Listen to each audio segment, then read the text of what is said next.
साथियों नमस्कार, जय भारत, जय निताई। और हमारा निताई ग्रुप का भगवत गीता वितरण अभियान, गीता जागरूकता अभियान चलता है।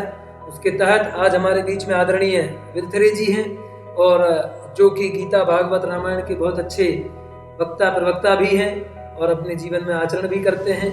तो आज सर के मिलके बड़ा अच्छा लगा और सर थोड़ा सा भगवत गीता के बारे में अपने विचार और अनुभव हम सभी को बताएं। और हमारा उद्देश्य है कि ये भगवत गीता अपने सनातनों के बीच में और संपूर्ण विश्व में गीता का प्रचार प्रसार करना, और विशेष रूप से जो SC/ST कैटेगरी वर्ग के जो साथी हैं, जो छुआछूत के कारण अछूते रहेगा और हमारे ज्ञान से अनभिज्ञ हैं, तो उन सभी साथियों को हम लोग ये निःशुल्क वितरित करते हैं।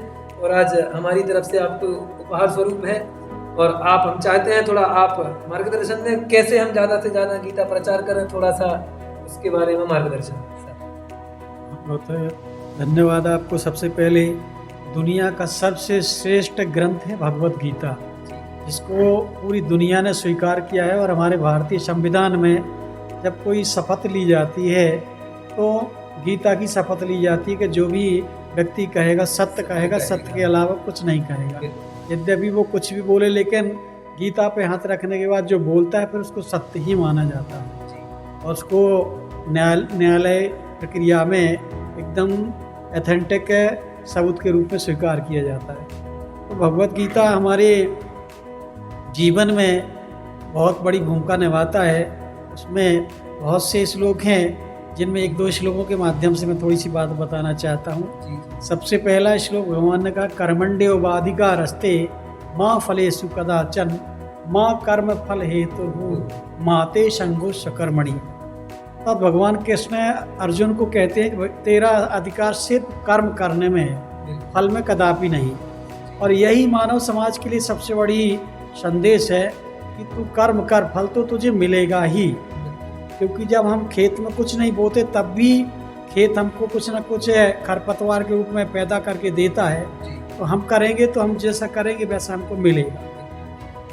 दूसरा, व्यक्ति को आगे बढ़ने के लिए कई प्रकार के, जैसे हम रास्ते में चलते उतार चढ़ाव आते हैं, तो इसके लिए सबसे बड़ा संदेश है, सुखे दुखे समे कृत्वा लाभा लाभा जया जयो ततो युद्धाय युज्यस्य नैनम पापमवा पश्यसि। यानी सुख में, दुख में, लाभ में, हानि में, जय में, पराजय में, हम सभी में सम रहें। अर्थात हम सम रहेंगे तो हमें किसी प्रकार का दुख और हर्ष नहीं व्यापेगा और हम निरंतर सफल होते चले जाएंगे।